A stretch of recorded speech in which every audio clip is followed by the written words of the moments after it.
Hey, hanging out with these brothers over the years, you know, we got a million stories to tell, and I'm glad they didn't tell them all. They told the clean ones. We got more stories that you have y'all in stitches. But I appreciate y'all coming out and roasting me a little bit, you know, keeping it clean a little bit. But you know, he ain't telling the whole story about the junkyard, so let me just finish telling you. Let me tell y'all the way I tell it. So let me tell you how it happened.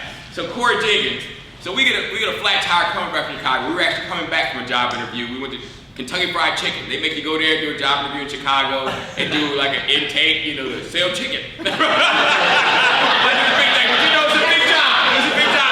We going out to Chicago, we look for a job. You know, we good kids back in the day, we want a job. You know what I'm saying? I'm gonna work at Kentucky Fried Chicken. I worked there 2 weeks, yo. I got tired of smelling like chicken every time. I smell like chicken every day. You know what I'm saying? We was always hungry, smelling like chicken. Right. So we get a flat tire on the way back on the expressway.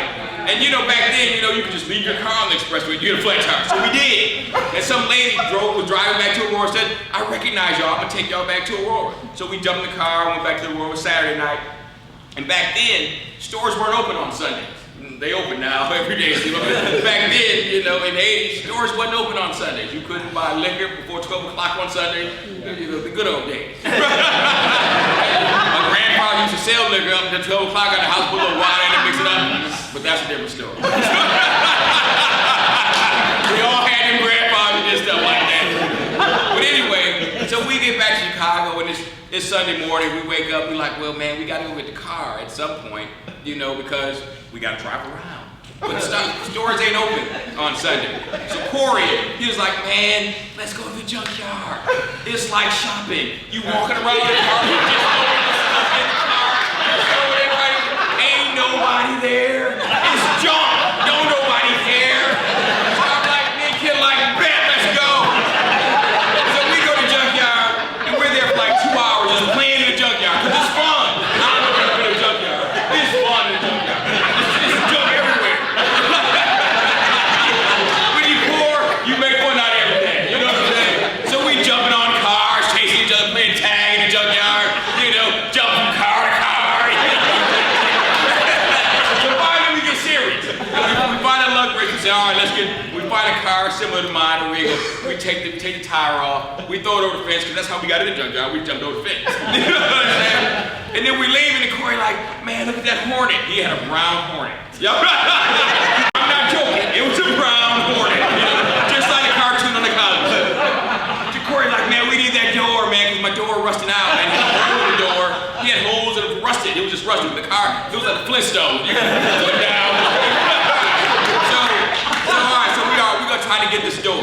So we open the door, we rocking it back and forth, trying to just tear it off.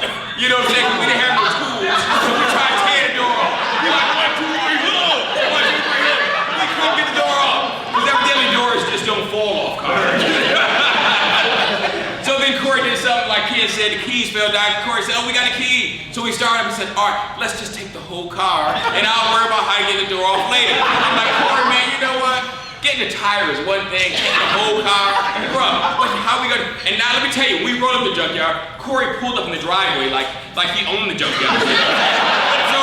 So, you know, after we tried to start the car started, you know, the police came, them lights Ken talking about was the police. The police pulled up, and they blocked Corey's car in because he parked in the driveway like he was at the crib. He parked the driveway like he was at home.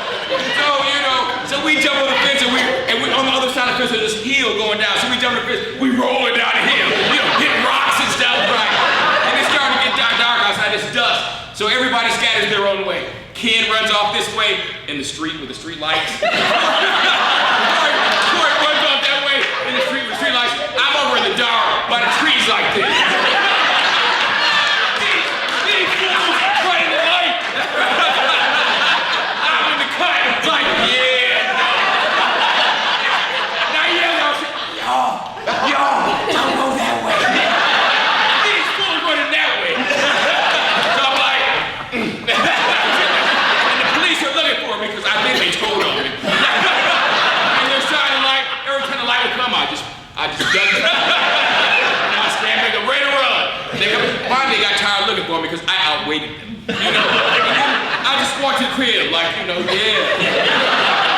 grandparents were both alive then, so I sat down and watched television. If you had asked them, I had been watching television with them all night long. They old, they don't know. I'm sitting there, my leg kicked over the chair, you know, like I was comfortable watching television. We watched a Western, you know, I can tell you the whole story. So the next day, I go to sleep like, man. Right, that's them fools' problem.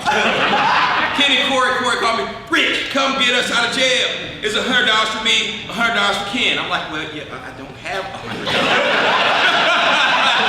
He was like, well, we need you to come get us. You need to find it. I said, well, man, I don't have $100, and I don't think my people have $100. Otherwise, I would ask him, and that ain't gonna work. So I hung with Corey, and I'm sitting there like, man, these fools in jail. It was my car. We're trying to steal this tire. But Corey tried to steal that whole car. It's really his fault.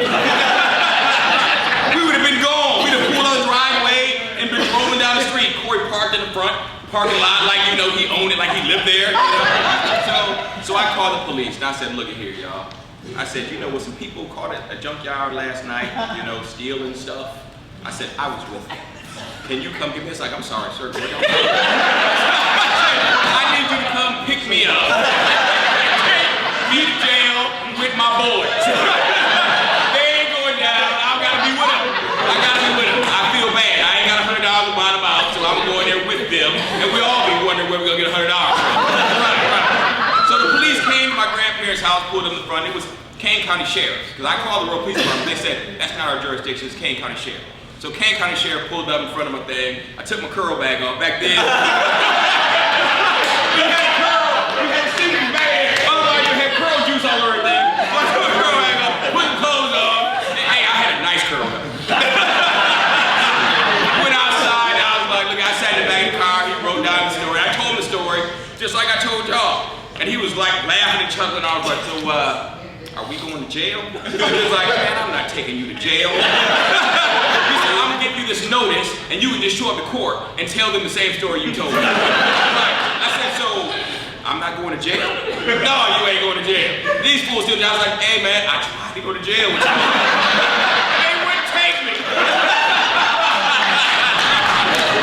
So we get out, we go to court. You know what I'm saying? We stand there like, you know, looking all, because I ain't never been in trouble, been in court before. None of us had at that point. And so we're standing there, you know, and the judge, we pled guilty to everything because we was guilty. You know what I'm saying? And we got court supervision for everything. And there was this judge, his name was Judge Natalie, that was a judge there. And he looked at me, he said, I don't ever want, he said, you look like a nice young man. I don't ever want to see you in court again, ever. You know, and I was like, yes sir, I'll never come back to court again. You know, a couple months after that, I went to the military. I paid my fine that I owed the court from the military. When I got paid in my check, I was sending my money home to my mom, and she went and paid off my fine. And I did not see Judge Natalini in court again until I was a lawyer. Yeah, you're right. And so I never went back to court again. And then the first time I was in front of that dude, I was a lawyer. You know, that's the only time I went back to court. And you know,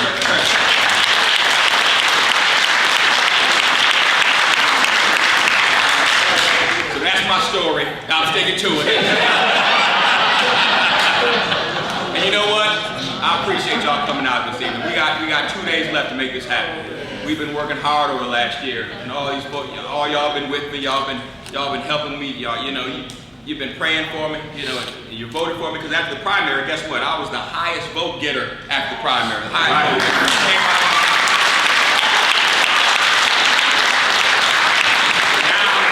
We gotta hold that lead. We got 2 days to make it happen. April 4th on Tuesday. Now, people can go out from Aurora, can go out and vote right now. You can go to the Rural Election Commission and you can vote early. But if you don't want to vote early, vote on April 4th. Now, don't just go by yourself. Take people with you. Take your neighbors with you, your family with you. You know, anybody you know that can vote, take them with you so they can make a difference. You know what I'm saying? So they can impose their, you know, you can make a change in Aurora. You can have a voice, because that's how you have a voice. If you go out and vote, that's how you make a difference. If you vote. If you hear people complaining all the time, we complain all the time. It's messed up, this, that, the other. But if we don't go out and cast a vote and say this is the person we want leading us, this is the person we want representing our interests, that you know, it's never going to change. Now you heard these stories about where I'm from. Look, I grew up with a single mom raising two. She was our mother and our father, raising two boys. you know, and the reality is, we struggle sometimes, you know, and we live in low-income housing, but my mom always had a job, and she instilled that work ethic in me. You know, that work ethic that y'all see you here, that, you know, I'm going to the Army, I'm doing this, I'm doing that. My mom and my grandfather instilled that in me, you know, and I want to take that same work ethic and be a great mayor for the city of Aurora. But I can't do it by myself, I need y'all. I need y'all. So are y'all with me?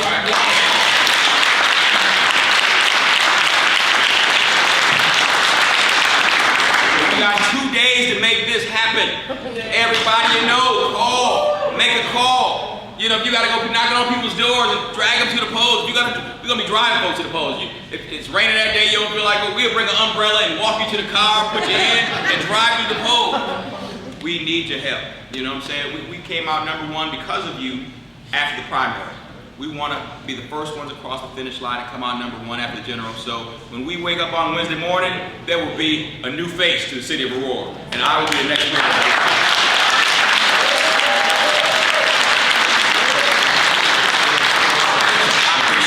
Support.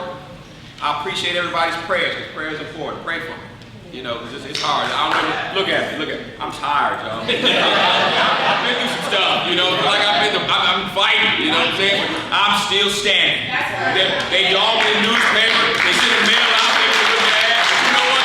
I'm still standing. I'm going to stand. As long as y'all hold me up. Hold me up. As long as y'all hold me up, we gonna be all right. All right? So, April 4th, we're going to have a party at the Gaslight Manor. Everybody that's in the room here, please come down there, party with us, because we're going to have something to celebrate. Victory! Victory!